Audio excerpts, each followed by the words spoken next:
Hey everyone, what's going on? This is Joker Gaming here, bringing you guys a quick big video. I haven't uploaded in a while, so I wanted to talk a little bit about what's going on, and I wanted to address some new stuff and announce some few things. So first thing first, I would like to announce is I got a brand new shirt available. If you guys would like to check it out, it's a link in the description. Available, it's like $25, but it's definitely worth it. It's gonna support the channel and supports me. If you guys would like to support me, that's one way to do it. I really would appreciate it if you guys could check it out. Anyways, let's get into the next topic. So let's talk about GS, which is aka Gankstars. And for those of you guys that do not know, and you guys are just starting off this video and you don't know what Gankstars is, all right. So I have joined an organization for this game, Critical Ops, and I joined this organization called Gankstars. And we started off pretty slow. And opponent came to me and like, hey, if you help us out, if you join and help us out, we will become champions and stuff like that. So I was like, you know what? Why not? So I joined up and I joined their organization, and we lost a lot of matches at first for a couple months, and then we started grinding and I met Judge, and basically that is it. We started grinding, we started winning tournaments left and right, and it was pretty successful. So that is an organization that I play for. Now, recently, Gankstars has said, hey, we are backing out of Critical Ops, and Critical Ops, like, right now is just, it's still in its developing stage, and it's been a couple years now. So Critical Ops is still, like, building their game. They're still releasing a lot of updates and stuff like that. Gankstars doesn't want to wait that long, so they're like, you know what? At this moment, we're just going to back out of the scene. We're going to let Critical Ops, all these teams, play for now. And then if Critical Ops, gets really big in the future, we'll come back and we will just keep, doing what we do. But right now, we're just going to step back. So that's what happened. That's what's going on. It's not Gankstars' fault. I don't blame them. It's 100% true. I agree with them. Like, Critical Ops isn't giving enough tournaments. There isn't enough, like, money flowing through. And Gankstars is like, okay, we're kind of technically losing our money, left and right. So we need to have bigger tournaments. We need more tournaments. We need skins. We need, like, all this stuff. But Critical Ops isn't releasing it yet. So they're like, you know what? How about this? We'll back out for now, and then we'll come back later on in the future to see if the game or the game develops even more further and stuff like that. So that is number one. Number two, it's the tournaments. Tournaments only happen, like big tournaments like Reliance, only happens 2 times a month, sometimes even 3. Like, that depends on that, but it's been a while. Like, it takes a long time since Reliance comes out with a new tournament, and it's just really long. It's a long process. There used to be a lot of tournaments. There used to be mobile esports, but mobile esports gone. There used to be a different type of tournaments. All of them kind of are gone. They're disappearing left and right. The Reliance is the only tournament standing out, but the prize pool for that is like, first place is $1,000, and $1,000 just for every 2 months is not enough. Like, I mean, I'm not trying to be like, hey, spoiled person or anything, but this is from an organization. Organization needs to make money, and first of all, to get pro players paid, you pay pro players, right? You need to have support. You need to have staff teams. You need to have people that's there for you. You need to have graphic designers, video editors, all of that kind of stuff. So you need to make money back. So this whole entire tournament thing is taking way too long, and the money needs to be increased in order to have this all going. So that is number one. Number two, actually number three, I already said number two. Number three is teams. There needs to be more pro teams to show up, but there's not a lot. Like I said, a lot of pro players play and then they just slack off, or a lot of them get caught hacking. And don't get me wrong, there's a lot of hackers out there, and they used to be in pro teams. We didn't even know. Like, some players would be playing and you would never know. Like, for example, if let's just say I was hacking, right? You would never know. You would be like, okay, he's actually a really good player. You don't expect me to hack, right? And besides, like, my huge reputation, right? I have a lot of subscribers. I have a huge following on Twitter, right? And why would I hack? Think about it. But if you put that aside and you're like, okay, what if he does hack? What if he actually hacks, but he doesn't really care about the reputation he has, and nobody will expect him to hack? So you don't know that. See, that's the thing. Critical Ops has, like, a lot of the players, you don't even know who's hacking. Like, that is number one. No, that's the really big issue. But since Critical Ops kind of came out with a new system to prevent the hacking system, which is their game, what's it called? Game Center? Or no, it was Gmail and Facebook. Now you have to log in through those things.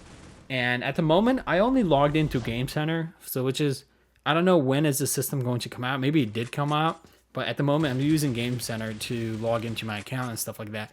But will the hackers decrease if Gmail and Facebook comes right back in? Will hackers disappear? That is a big question because, look, hackers might be hacking left and right, but they will get eventually banned, and so their Facebook account is hard to make.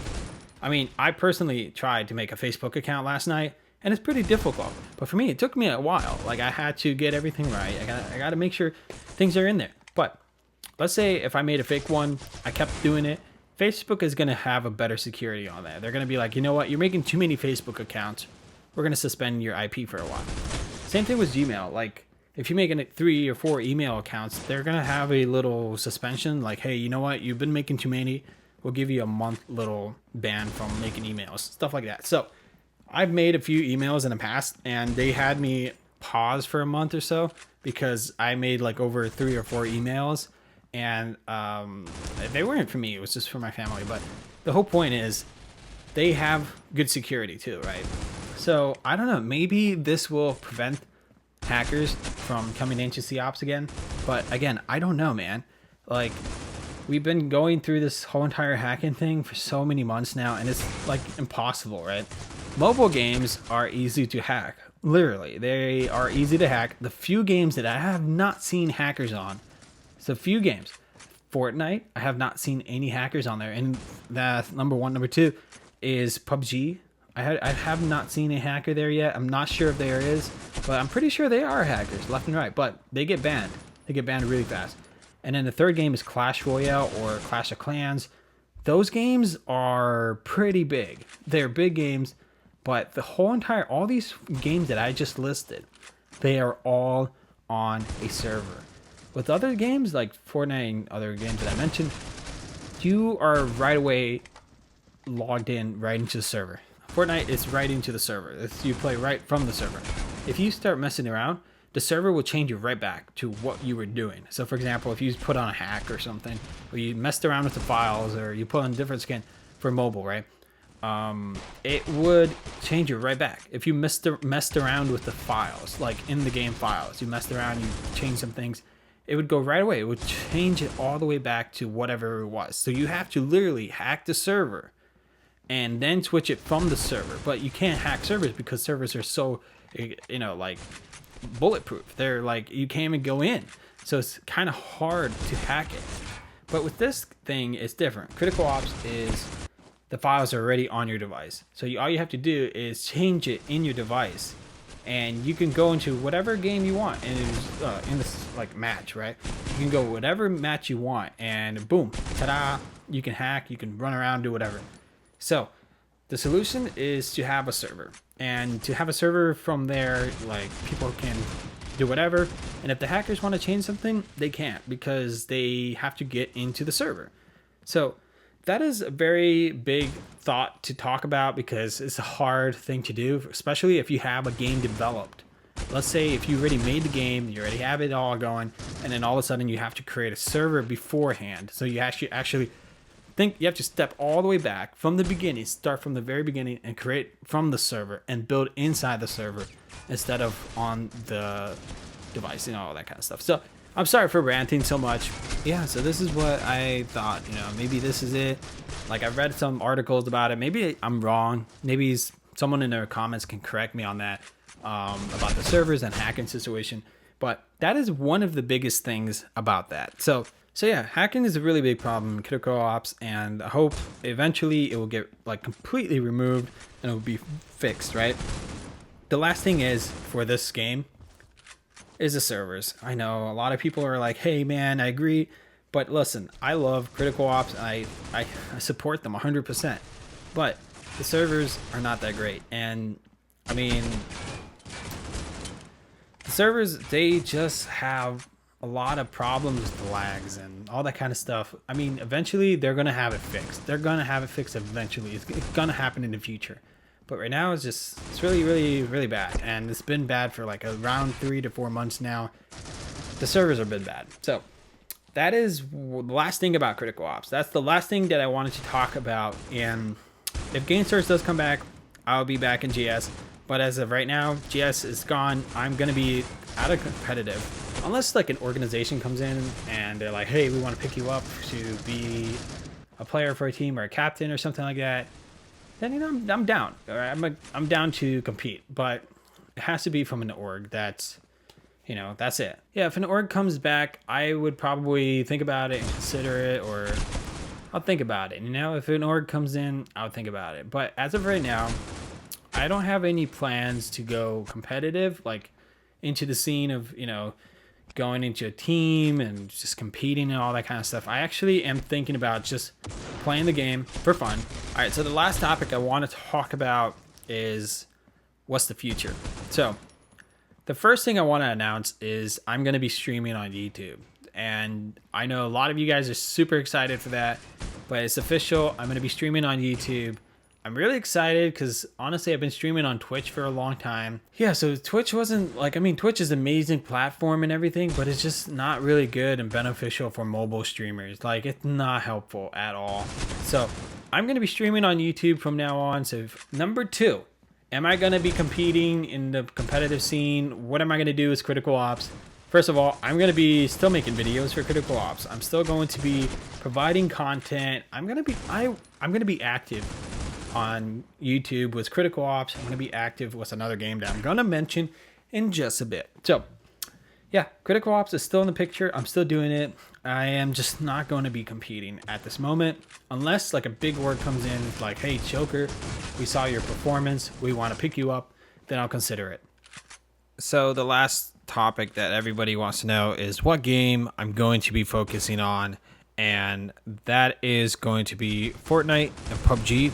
I'll be focusing on those 2 games as well as COps. I'll be providing gameplays of COps, you know, like maybe 1 or 2 gameplays of that throughout the week, and then Fortnite Mobile and PUBG Mobile as well, like throughout the week. So those are my plans for the channel. I really like those games, and you know, I want to provide better content out there. I want to grow as a channel, and you know, that's what I am thinking about. So hopefully you guys do enjoy this content that I provide in the next couple months. I'm just kidding. In a couple of days, I'll be providing a lot of videos and all that kind of stuff. So I know it's a big, huge, you know, huge change. This is a huge, dramatic change. And honestly, like, I was focusing so much on practicing. I was focusing too much playing with my team and, you know, streaming on Twitch and all that kind of stuff. And then it's just all gone. And now I have the free time to focus on myself, focus on my channel, focus more on you guys. So this is a big step in the right direction. I hope you guys do enjoy this video. Let me know in the comments down below what you guys think. I really want to hear your feedback. And if you have made it all the way through this video, throughout the whole 16 minutes, I'm proud of you. Like, I am seriously proud of you, because I've seen the stats for how long the viewer like watches the video, and it's pretty short. So yeah, I'm pretty proud of you if you actually watch the whole thing. I'm actually really happy. Leave a comment if you watch the whole video and tell me what you guys think. I really need to hear your feedback. I really appreciate it, guys. Peace out.